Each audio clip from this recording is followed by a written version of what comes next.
पावे पद निर्वाण। ये जैन सिद्धांत प्रवेशिका, इसके आधार पर जीव के अनुजीवी तथा प्रतिजीवी गुणों की चर्चा चल रही है, जिसके अंतर्गत चारित्र के भेदों की चर्चा से हमें प्रारंभ करना है।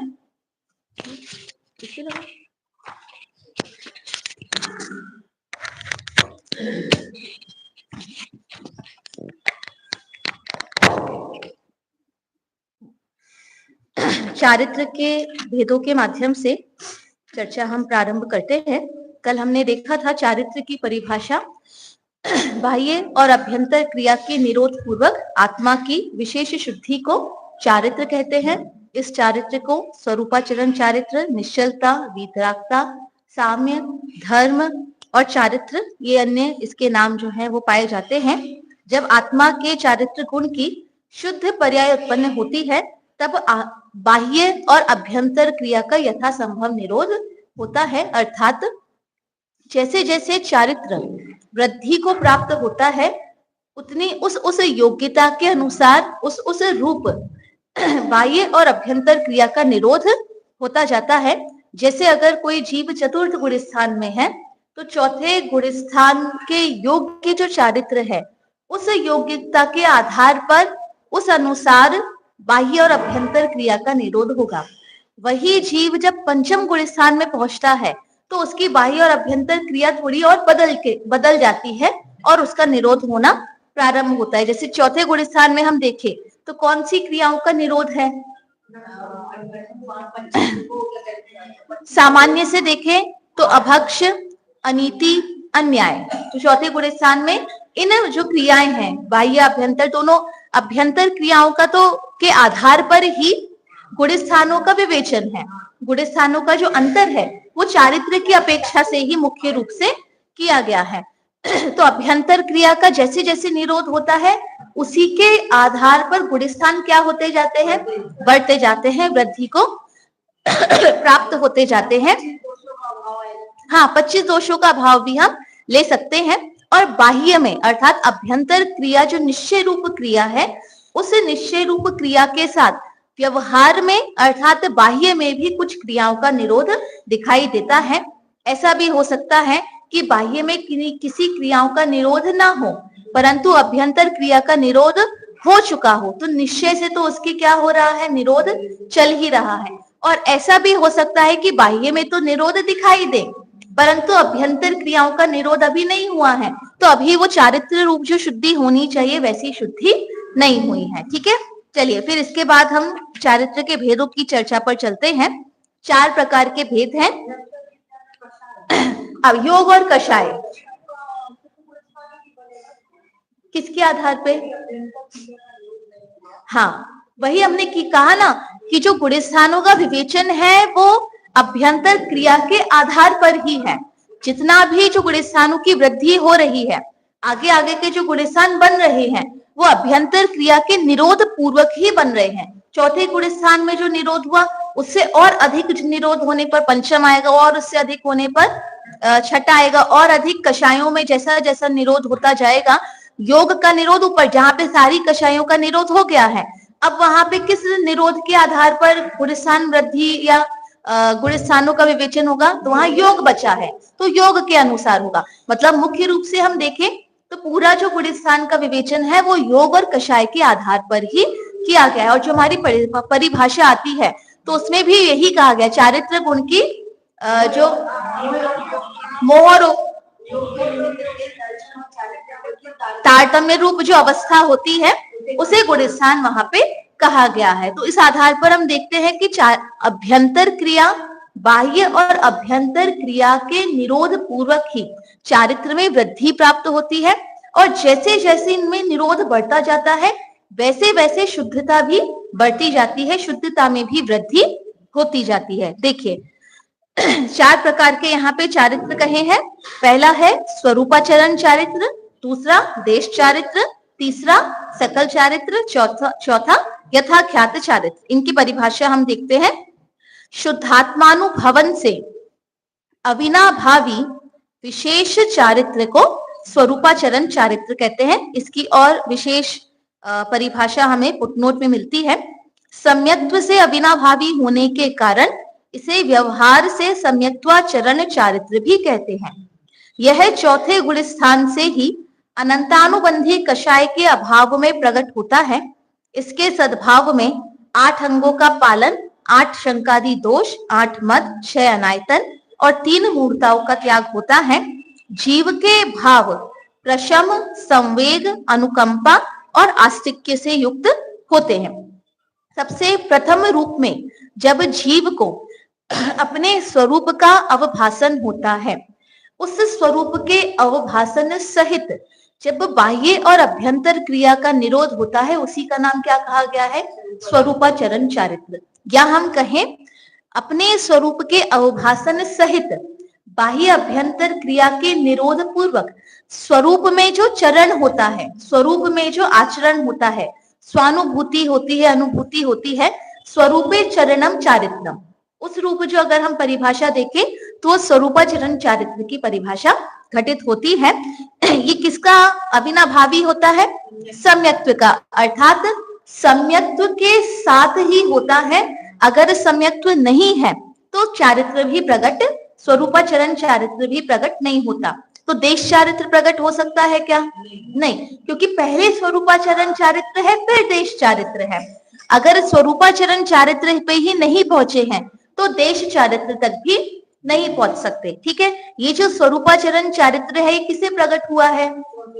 चौथे गुण स्थानवर्ती जीव को। तो कोई जीव, और देश चारित्र किसे प्रकट होता है? पंचम गुण स्थानवर्ती जीव को। अगर कोई जीव प्रथम गुण स्थान से, पहले तो ये बताइए, पहले गुण स्थान से कोई जीव डायरेक्ट 5वें गुण स्थान में जा सकता है क्या? जा सकता है। ठीक है, पहले गुण स्थान से सीधे 5वें गुण स्थान में भी जाया जा सकता है। तो इस जीव को जो पहले गुण स्थान से 5वें गुण स्थान में गया है, उसको स्वरूपाचरण चारित्र होगा कि नहीं होगा? या उसे देश चारित्र होगा? उसे कौन सा चारित्र होगा? क्योंकि वो चौथे गुण स्थान में तो आया ही नहीं है, वो तो सीधे कहाँ पहुंच गया है? 5वें गुण स्थान में पहुंच गया है। तो उसे 5वें गुण स्थान में आने पर उसे देश चारित्र माना जाएगा और स्वरूपाचरण चारित्र नहीं माना जाएगा, या किस प्रकार से उसका चारित्र माना जाएगा? बताइए।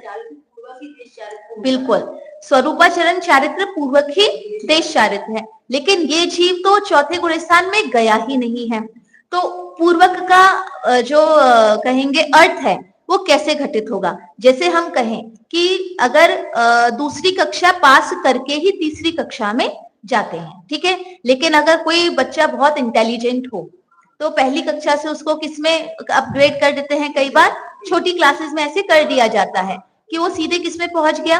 तीसरी कक्षा में पहुंच गया। तो अब हमने कहा कि तीसरी कक्षा में तो कैसे जाते हैं? दूसरी कक्षा पूर्वक ही जाते हैं, लेकिन यहाँ तो ये जीव कैसे पहुंचा है? सीधे तीसरी कक्षा में पहुंच गया। तो वो दूसरी कक्षा पूर्वक गया है कि नहीं गया? तो ये जो बच्चा था, जो विद्यार्थी था, जिसे तीसरी कक्षा में अपग्रेड किया गया है, ये क्यों किया गया है? क्योंकि हाँ, मतलब अगर वो तीसरी कक्षा में पहुंचा है तो दूसरी की पढ़ाई उसने पहली में कर ली है। मतलब दूसरी कक्षा में जो विषय पढ़ाया जाता है, उस विषय का उसे ज्ञान है, तभी उसे कहा किया गया है? तीसरी कक्षा में।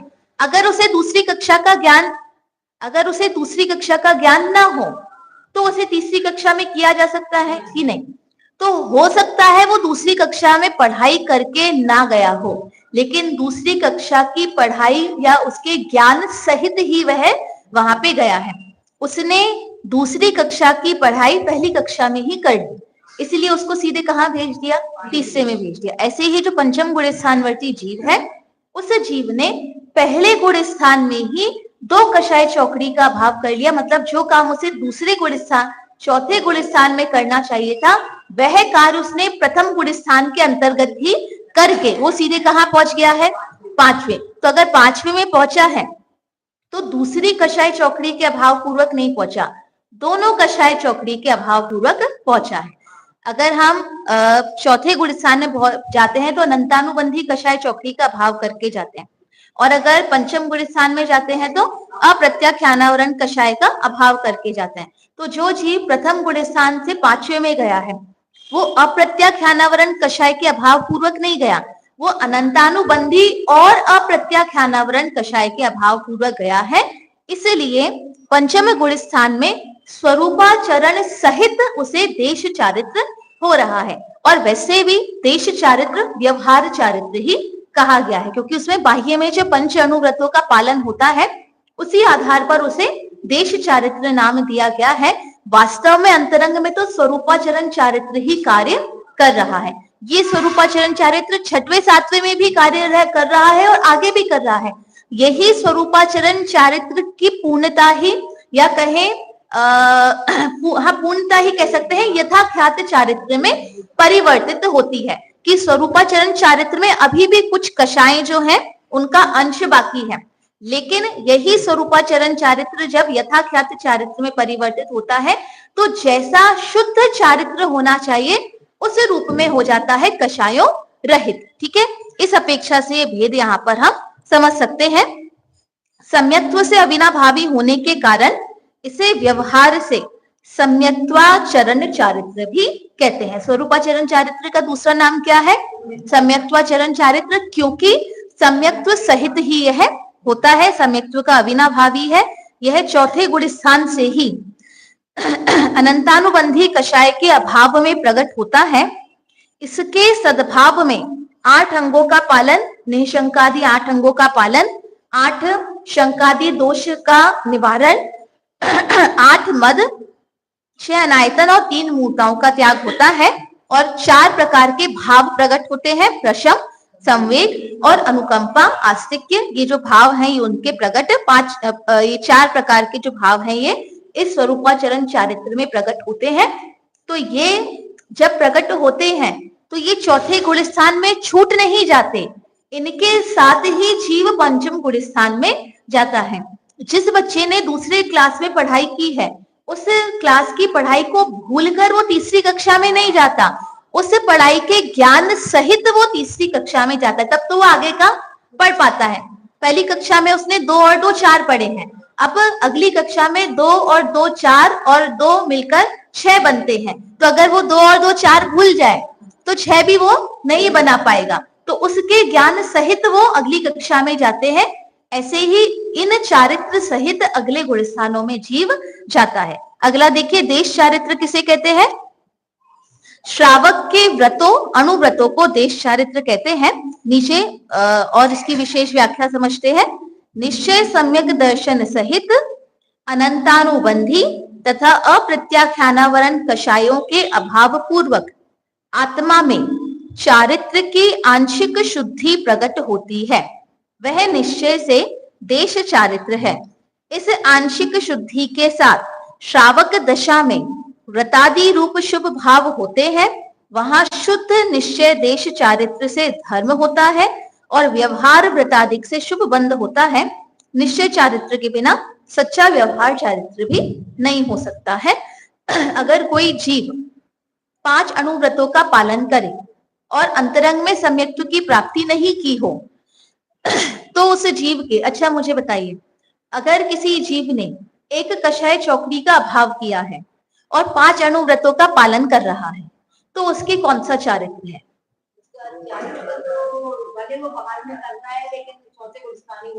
हाँ, तो मैं तो गुणस्थान नहीं पूछ रही, मैं तो पूछ रही हूँ चारित्र कौन सा है। हाँ, यद्यपि वह 5 अनुव्रतों का पालन और निरतिचार पूर्वक कर रहा है, ठीक है, 5 अनुव्रतों का पालन उसके हो रहा है, लेकिन अंतरंग में कितनी कषाय चौकड़ी का भाव है?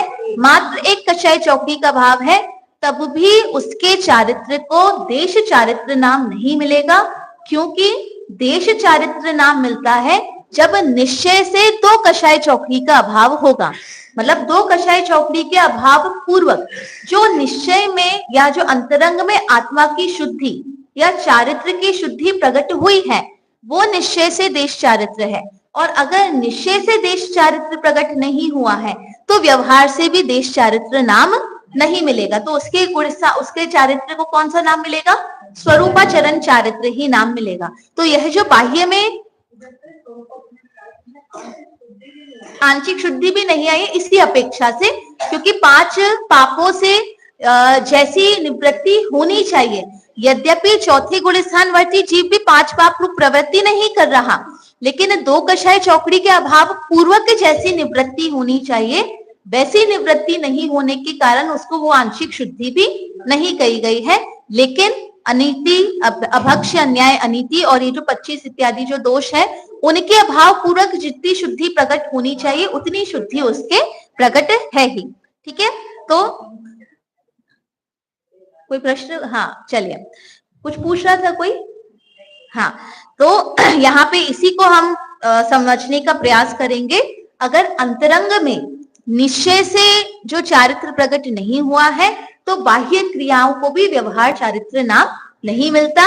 अगर अंतरंग में निश्चय चारित्र होगा तो बाह्य में व्यवहार चारित्र नाम मिलेगा। ठीक है, अब अगला देखते हैं सकल चारित्र। मुनियों के व्रतों को अर्थात महाव्रतों को सकल चारित्र कहते हैं। नीचे देखिए, निश्चय सम्यक दर्शन सहित, इसलिए देखिए हर परिभाषा में निश्चय सम्यक दर्शन शब्द आया है। और निश्चय सम्यक दर्शन का मतलब क्या है? स्वरूपाचरण चारित्र सहित, क्योंकि सबसे ऊपर क्या कहा? सम्यक्त्व से अविनाभावी। ठीक है, निश्चय सम्यक दर्शन सहित चारित्र गुण की शुद्धि की वृद्धि होने से अनंतानुबंधी आदि 3 कषायों के अभाव पूर्वक आत्मा में उत्पन्न होने वाली भावलिंगी मुनि पद के योग्य विशेष शुद्धि को सकल चारित्र कहते हैं। मुनि पद में 28 मूल गुण आदि के शुभ भाव होते हैं, उसे व्यवहार सकल चारित्र कहते हैं। निश्चय चारित्र आत्मा शुद्ध होने से मोक्ष मार्ग है, धर्म है, और व्यवहार चारित्र पराश्रित होने से बंध भाव है, मोक्ष मार्ग नहीं है। अर्थात 3 कषाय चौकड़ी के अभाव पूर्वक जो आत्मा में शुद्धि उत्पन्न हुई है उसके साथ बाह्य में 5 महाव्रतों का जो पालन देखा जाता है उसी का नाम क्या है? सकल चारित्र कहा है। मुनि पद में 28 मूल गुणों के पालन के शुभ भाव होते हैं, उसी को व्यवहार से सकल चारित्र कहा गया है। अब मुझे बताइए, अगर कोई जीव 2 कषाय चौकड़ी के अभाव पूर्वक मुनि पद धारण किया है और बाह्य में 5 महाव्रतों का निरतिचार पालन हो रहा है, तो ऐसे मुनि द्रव्यलिंगी मुनि है या भावलिंगी मुनि है? द्रव्यलिंगी मुनि ही कहाए जाएंगे। यद्यपि 5 महाव्रतों का पालन है, सम्यक दर्शन सहित है, 2 कषाय चौकड़ी का अभाव भी है, तथापि वे द्रव्यलिंगी मुनिराज ही कहे जाएंगे, क्योंकि भावलिंगी मुनिराज के 3 कषाय मतलब 3 कषाय चौकड़ी के अभाव पूर्वक ही, यहाँ देखिए, अनंतानुबंधी आदि 3 कषायों के अभाव पूर्वक आत्मा में उत्पन्न होने वाली भावलिंगी मुनि पद योग्य, मतलब भावलिंगी मुनि पद के योग्य कौन बनेगा? जो 3 कषाय चौकड़ी का अभाव जिसने किया है। अब जैसे इसको हम ऐसा लगता है ना कि भाई 2 कषाय चौकड़ी का अभाव भी है, सम्यक दर्शन सहित भी है, 5 महाव्रतों का पालन भी यह जीव कर रहा है, तब भी इस जीव को भावलिंगी क्यों कहा गया है? इसको ऐसे समझते हैं, मान लीजिए कोई व्यक्ति है और समझ लीजिए डॉक्टर बनने के लिए 3 एग्जाम पास करने होते हैं। ठीक है, तो उस व्यक्ति ने 2 एग्जाम पास किए और 2 एग्जाम पास करने में ज्ञान तो हो ही जाता है, उतनी डॉक्टरी तो हम ही करने लगते हैं बिना पढ़े, इतनी तो हमको भी आ जाती है। तो उसने तो 2 साल या 2 एग्जाम पास किए हैं उसने, तो 2 एग्जाम पास उसने किए और 2 एग्जाम पास करने के बाद उसने अपने नाम के आगे डॉक्टर लगा लिया है और अब वो इलाज कर रहा है और उसका इलाज भी बहुत अच्छा हो रहा है। जैसा इलाज मतलब हो सकता है 3 एग्जाम पास करने वाले नहीं कर पा रहे हैं, उससे अच्छा इलाज वो 2 एग्जाम पास करने वाला कर रहा है और बहुत अच्छे से उसका नाम भी हो रहा है, सब कुछ हो रहा है। लेकिन कभी किसी से पता पड़ा कि उसने तो मात्र 2 एग्जाम पास किए थे, 1 एग्जाम पास नहीं किया था, तो उसका जो हम कहेंगे एक तरीके से हम कहें उस पर केस हो सकता है कि नहीं? बिल्कुल होता है, हो सकता है और होता ही है। किस चीज का केस होगा? फर्जीवाड़े का, जिसे हम कहते हैं ना। तो हम कहेंगे भाई उसने 2 एग्जाम तो पास किए हैं और इलाज में भी कोई कमी नहीं है, आज तक उसके इलाज से सब ठीक ही हुए हैं, कोई उसका जो केस है वो बिगड़ा भी नहीं है, तो भी उसकी डॉक्टर की डिग्री फर्जी मानी जाएगी कि असली मानी जाएगी? फर्जी मानी जाएगी। क्यों? क्योंकि डॉक्टर बनने के लिए कितने एग्जाम पास होने चाहिए? 3 एग्जाम पास होकर ही उसको डिग्री मिलने वाली है। 2 एग्जाम के पास होने पर उसको डिग्री नहीं मिल सकती है। बस ऐसा ही यहाँ पर समझिए, 2 कषाय चौकड़ी का अभाव है। बाह्य में बहुत अच्छे से महाव्रतों का पालन हो रहा है। हो सकता है भावलिंगी मुनिराज के महाव्रतों में निरतिचार लग रहे हो, पर इनके निरतिचार नहीं लग रहे हो, अतिचार नहीं लग रहे हो। भावलिंगी मुनिराज के अतिचार लग रहे हो और इनके अतिचार नहीं लग रहे हो, तब भी अतिचार सहित 3 कषाय चौकड़ी के अभाव पूर्वक वे मुनिराज भावलिंगी कहलाएंगे, और 2 कषाय या 1 कषाय चौकड़ी के अभाव पूर्वक होने पर भी निरतिचार महाव्रतों का पालन होते हुए भी ये मुनिराज क्या कहलाएंगे? द्रव्यलिंगी मुनिराज ही ये कहलाएंगे। इसलिए यहाँ पर उसके बहुत अच्छे से उन्होंने स्पष्ट किया, भावलिंगी मुनि पद के योग्य। मुनि पद में हाँ, ये हमने देख लिया है। अगर निश्चय चारित्र है तो वह आत्माश्रित होने से मोक्ष मार्ग है, धर्म है, और व्यवहार चारित्र पराश्रित होने से कैसा है? शुभ भाव है, पुण्य बंध का कारण होता है। चलिए अगला देखते हैं। यथाख्यात चारित्र कषायों के सर्वथा अभाव से होने वाली आत्मा की शुद्धि विशेष को यथाख्यात चारित्र कहते हैं। यथाख्यात, जैसा चारित्र होना चाहिए, जब वैसी अवस्था में वो प्रकट हो जाता है, उसी का नाम क्या है? यथाख्यात चारित्र। कौन से गुण स्थान में प्रकट होता है? 11वें के, हाँ 11वें में हम कह सकते हैं, हाँ 11वें से प्रारंभ हो जाता है। जहां से संजुलन कषाय का अभाव हुआ, वहीं से यथाख्यात चारित्र, क्योंकि कषायों के सर्वथा अभाव, तो कषायों का सर्वथा अभाव 10वें गुण स्थान में हो जाता है। इसलिए 11वें गुण स्थान के ऊपर जो चारित्र कहा गया है वो कैसा है? यथाख्यात चारित्र कहा गया है। ठीक है, यहाँ तक हमने चारित्र की चर्चा की। अब देखिए सुख किसे कहते हैं? आह्लाद स्वरूप आत्मा के परिणाम विशेष को सुख कहते हैं। जो जीव को संवेदन होने पर जो आह्लाद की अनुभूति होती है, उसी को क्या कहा गया है? उसी को सुख कहा गया है। उस विशेष परिणाम को सुख कहते हैं। वीर किसे कहते हैं? आत्मा की शक्ति या बल को वीर कहते हैं। वीर गुण की पर्याय को ही वीर या पुरुषार्थ भी कहा जाता है। ये जो वीर गुण है, इसका क्या कार्य होता है? सभी, हाँ, स्वरूप की रचना करना और प्रत्येक गुण को बल प्रदान करना, शक्ति प्रदान करना। ये कौन करता है? वीर गुण, उसको ये कार्य वह करता है, वीर गुण का कार्य रहता है। भव्यत्व गुण किसे कहते हैं?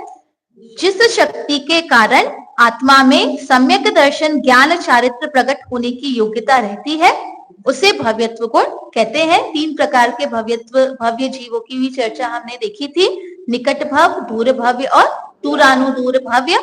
निकट भव को आसन्न भव्य भी आपको पढ़ने में आ सकता है। अर्थात जिस गुण के कारण जीव सम्यक दर्शन ज्ञान चारित्र प्रकट करके मोक्ष की प्राप्ति कर सके, उसी गुण को क्या कहा गया है? भव्यत्व गुण कहा गया है। और अगर जिस जीव के पास ऐसी शक्ति नहीं होती है, जिसके माध्यम से वो सम्यक दर्शन ज्ञान चारित्र प्रकट ना कर सके, तो उस गुण को क्या कहते हैं? अभव्यत्व गुण कहते हैं। किसी जीव में अगर भव्यत्व गुण है तो उसमें अभव्यत्व गुण होंगे क्या? नहीं। तो फिर अनंत गुणों में से एक गुण कम हुआ कि नहीं हुआ? ये गुण नहीं, शक्ति है। हाँ, ये गुण वैसे तो गुणों के अंतर्गत ही उसे लिया गया है, लेकिन यहाँ हाँ हाँ, क्योंकि नाम तो गुण ही, क्योंकि शक्ति और धर्म को भी गुण संज्ञा से कहा जाता है और गुण को भी शक्ति संज्ञा से कहा जाता है, पर थोड़ा बहुत अंतर उसमें पड़ जाता है। गुण और धर्मों में थोड़ा सा अंतर पड़ता है। सबसे मुख्य अंतर तो यही होता है, गुणों की पर्याय होती है, धर्म की पर्याय नहीं होती, क्योंकि भव्यत्व गुण की पर्याय नहीं होती। भव्यत्व गुण जैसा है वैसा ही रहता है, अभव्यत्व गुण की पर्याय नहीं होती। अभव्यत्व गुण का काम क्या है कि वो बस आपको सम्यक दर्शन प्रकट होने नहीं देगा, ये बस उसका कार्य। अब उसमें कुछ परिणमन नहीं होता है। भव्यत्व गुण का कार्य क्या है? वो मात्र योग्यता प्रदान करता है, शक्ति प्रदान करता है कि आप मोक्ष की प्राप्ति कर सकते हैं, सम्यक्त्व प्राप्ति कर सकते हैं, लेकिन उसकी स्वयं की पर्याय नहीं होती। जो पर्याय होंगी वो सम्यक दर्शन ज्ञान चारित्र की होंगी, भव्यत्व गुण की नहीं होंगी। तो जो हमारे धर्म होते हैं, धर्मों की पर्याय नहीं होती है, गुणों की पर्याय। इसलिए जब पर्याय की परिभाषा आती है तो हम कहते हैं गुणों के परिणमन को पर्याय कहते हैं। द्रव्य के परिणमन को पर्याय नहीं कहते। क्यों नहीं कहते? क्योंकि द्रव्य में धर्म भी है और गुण भी है। तो द्रव्य के धर्म रूप शक्ति का परिणमन नहीं हो रहा है, मात्र गुण रूप शक्ति का ही परिणमन हो रहा है। ठीक है। हाँ, भाव के अंतर्गत तो पारिणामिक भाव भी वही भाव होता है स्वाभाविक भाव होता है, कर्म निरपेक्ष भाव होता है, पर्यायों से पार भाव होता है। और इसीलिए ये भाव जैसे होते हैं वैसे के वैसे सिद्ध अवस्था में भी प्रकट रहते हैं। जैसे भव्यत्व गुण है तो जैसा है वैसा का वैसा सिद्ध अवस्था में पूर्ण रूप हो गया है, मतलब फल की प्राप्ति हो गई है, उसमें कुछ परिणमन नहीं होने वाला। पारिणामिक भाव की अपेक्षा से ही हम बोलते हैं सिद्ध समान सदापद मेरो। जो सिद्ध समान जो हम कहते हैं ना कि जैसा मैं हूं वैसा वैसे सिद्ध भगवान है, कि किस भाव की अपेक्षा कहते हैं? एकमात्र पारिणामिक भाव की अपेक्षा। क्योंकि बाकी के भावों की अपेक्षा तो अंतर ही अंतर दिखाई दे रहा है। बाकी भावों से देखेंगे तो सिद्ध में और अन्य जीवों में अंतर दिखाई देगा।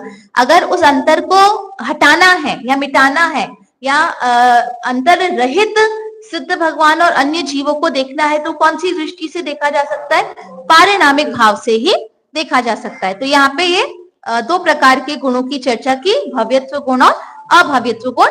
फिर जीवत्व गुण की चर्चा आई थी, जिसमें हमने देखा था जिस शक्ति के कारण आत्मा प्राण धारण करता है उसे जीवत्व गुण कहते हैं। नीचे भी एक परिभाषा है, जिस शक्ति के कारण आत्मा चैतन्य मात्र भाव प्राण को धारण करता है उसे जीवत्व शक्ति कहते हैं। वास्तव में मतलब देखिए, चेतना गुण अलग है और चैतन्य मात्र भाव प्राण को धारण करना मतलब जीवत्व गुण अलग है। तो चैतन्य मात्र भाव प्राण, ये चैतन्य मात्र भाव प्राण और चेतना गुण, इसमें क्या अंतर है?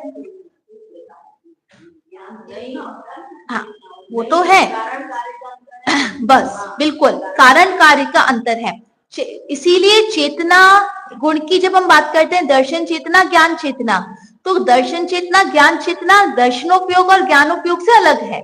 क्योंकि दर्शन चेतना ज्ञान चेतना कारण रूप है और उपयोग जो है वो कार्य रूप है। तो ये जो उपयोग रूप कार्य होता है, या हम कहें चेतना होना, ये चेतन गुण का काम है, या चैतन्यता का होना ये चेतन गुण का काम है, और चैतन्य भाव रूप कार्य होना ये जीवत्व गुण का कार्य है।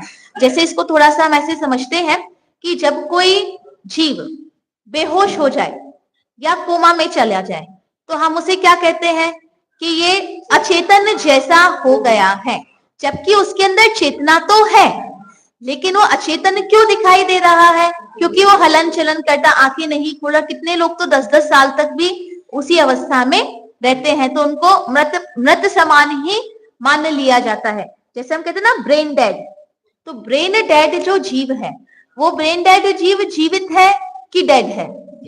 जीवित है, तो उसको डेड क्यों कहा?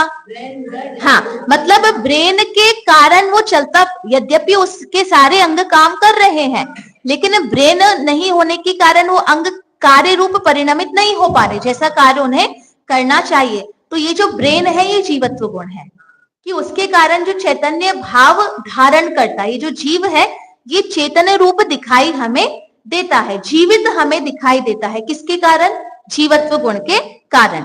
जिस शक्ति चिति, चेतना गुण वाली चिति, हाँ, और जीवत्व गुण वाली मतलब उस वो जो चिति गुण है, उस चिति गुण को धारण करने वाला कौन है? हाँ, मतलब वो चिति गुण कार्य करे और कार्य करती हुई हमें दिखाई दे, वह कौन सा गुण होगा? वो जीवत्व गुण के कारण होगा। इसलिए प्रत्येक गुण एक दूसरे को प्रतिबिंबित करते हैं। प्रत्येक गुण मतलब अपना अपना कार्य मात्र नहीं कर रहे, वो अन्य गुणों को भी निमित्त नैमित्तिक संबंध उनमें भी है। यद्यपि मुख्य रूप से अपना ही कार्य कर रहे हैं, लेकिन उनके कार्य का प्रभाव अन्य गुणों पर अपने आप ही प्रतिबिंबित हो रहा है। शक्ति की परिभाषा आती ना, एक शक्ति का प्रभाव अन्य शक्तियों पर देखा जाता है। जैसे वीर्य गुण है, तो वीर्य गुण का काम बल देना है, तो किसको बल दे रहा है?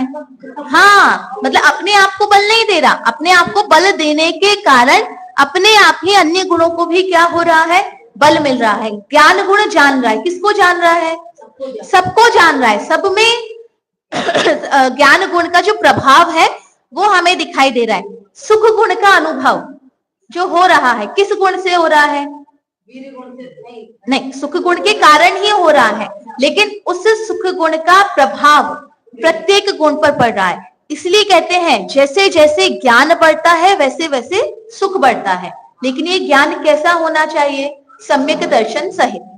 सम्यक दर्शन सहित मतलब ज्ञान और सुख का वो कहा गया है अविनाभावी संबंध है कि जैसे जैसे ज्ञान में वृद्धि होती जाती है वैसे वैसे सुख में भी वृद्धि होती जाती है। तो ये वृद्धि कब होगी, जब दोनों का प्रभाव एक दूसरे पर पड़ेगा। अगर जीव को जो हम कहते हैं ना श्रद्धा गुण सम्यक दर्शन प्राप्त होने पर स्वसंवेदन होता है, और वो स्वसंवेदन से क्या होता है, सुख की अनुभूति होती है ना। ऐसी आनंद की अपूर्व आनंद की अनुभूति होती है जैसे आनंद को कभी उस जीव ने भोगा ही नहीं होता। तो श्रद्धा गुण का काम तो स्वसंवेदन का था, उससे सुख की अनुभूति कैसे हुई, क्योंकि इन सब का एक दूसरे पे प्रत्येक गुण का अन्य गुणों पर प्रभाव पड़ता है। ठीक है, ऐसे ही जीवत्व गुण जो है वो जीवत्व गुण के माध्यम से ही ये जीव चैतन्य प्राणों को धारण करता है।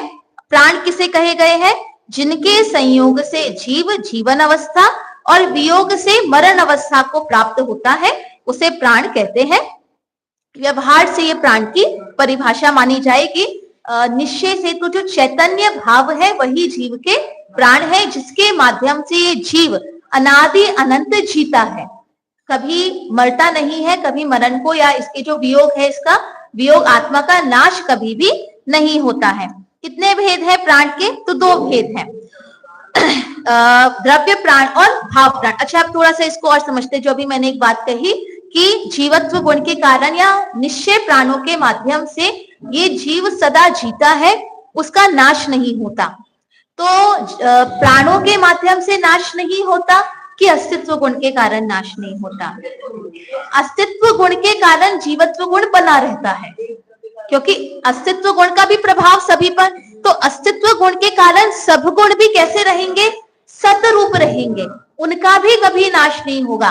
तो ऐसे ही जीवत्व गुण का कभी नाश नहीं होगा, इसलिए जीव हमेशा क्या रहेगा, जीता रहेगा, चैतन्य प्राण सहित ही वह हमेशा रहेगा। प्राण के कितने भेद है, दो भेद है, द्रव्य प्राण और भाव प्राण। द्रव्य प्राण के चलिए नाम बताइए, यहाँ से द्रव्य प्राण के कितने भेद है, 10 भेद है। कौन से, 5 इंद्रिय, 3 बल, आयु और श्वासोच्छ्वास। ठीक है, ये हमारे द्रव्य प्राण के 3 भेद होते हैं। भाव प्राण किसे कहते हैं, आत्मा की जिस शक्ति के निमित्त से इंद्रियादिक अपने कार्य में प्रवर्तते हैं उसे भाव प्राण कहते हैं।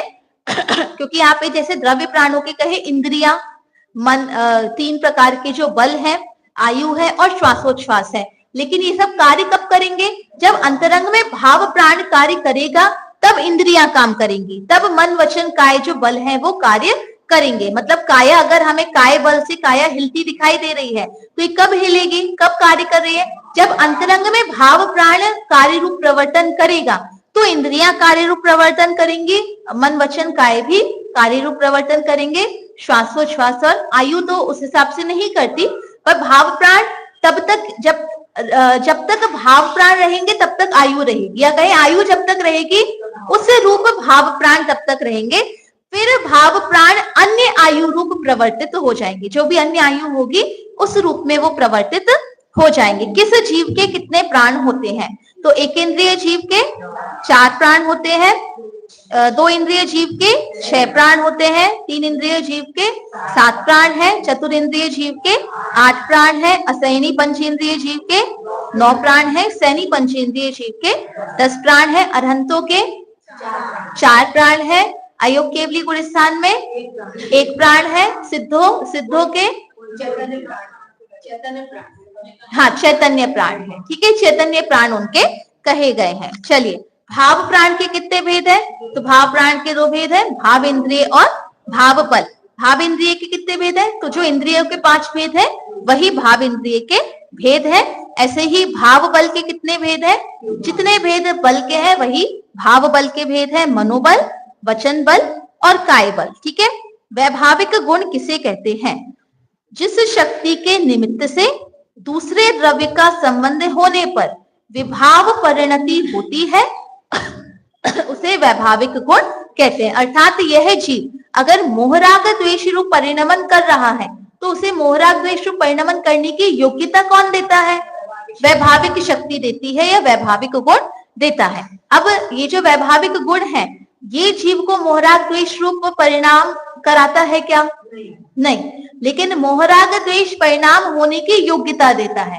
अगर वैभाविक गुण नहीं हो, जैसे अन्य द्रव्यों में वैभाविक गुण नहीं है, धर्म अधर्म आकाश काल में नहीं है, इसीलिए भी विभाव रूप परिणमन करने की योग्यता ही उनके अंदर नहीं है। जैसे हमने उस दिन भी उदाहरण दिया था कि एक तरफ हमने ये टेबल रखी है ना, और एक तरफ हमने मान लीजिए फल रखा, तो फल सड़ जाएगा, लेकिन जो स्टील है, मान लीजिए लोहे में फिर भी जंग लग सकती है, जो स्टेनलेस स्टील जैसे हमने कहा, तो कितने वर्षों तक भी रखा रहे, वो ऐसा का ऐसा रखा रहेगा। क्यों रखा रहेगा? क्योंकि उसमें खराब होने रूप योग्यता ही नहीं है। फल में खराब रूप होने की योग्यता है, इसलिए वो सड़ जाएगा, ये नहीं सड़ेगा। मतलब विभाव रूप परिणमन करने के लिए भी विभाव शक्ति होनी चाहिए, उस रूप गुण होना चाहिए, तभी आप क्या हो सकते हो? वैभाविक विभाव रूप परिणमन आपका हो सकता है। लेकिन वैभाविक गुण जीव को विभाव रूप परिणमन नहीं कराता है। तो जीव को विभाव रूप परिणमन कौन कराता है? स्वयं की उपादानगत योग्यता, या हम कहेंगे मिथ्यात्व। मुख्य रूप से जो मिथ्यात्व है या श्रद्धा गुण, जो श्रद्धा गुण है वो जीव को विभाव रूप परिणमन जो है वो कराती है। ठीक है, नीचे देखिए, यह वैभाविक गुण जीव और पुद्गल इन दो द्रव्यों में ही होता है, शेष चार द्रव्यों में ये गुण नहीं होता। अब मुक्त जीवों के तो मोहराग द्वेष परिणाम नहीं है, लेकिन वैभाविक गुण है, तो उनका कार्य कैसे होगा? तो यहाँ लिखा है, मुक्त जीवों में इस गुण की शुद्ध स्वाभाविक पर्याय प्रकट हो जाती है। मतलब वो परिणमन, क्योंकि उसको निमित्त ही नहीं मिल रहा है, तो उस रूप विभाव रूप परिणमन उनके नहीं होता है। जीव के और उपादान में भी अब वैसी योग्यता रही नहीं है कि वो विभाव रूप परिणमन करें। जीव के प्रतिजीवी गुणों का विवेचन, तो यहाँ पे जीव के कितने प्रतिजीवी गुण होते हैं? नहीं, अनंत होते हैं, मुख्य रूप से यहाँ पे कहे गए हैं। अव्याबाद प्रतिजीवी गुण किसे कहते हैं?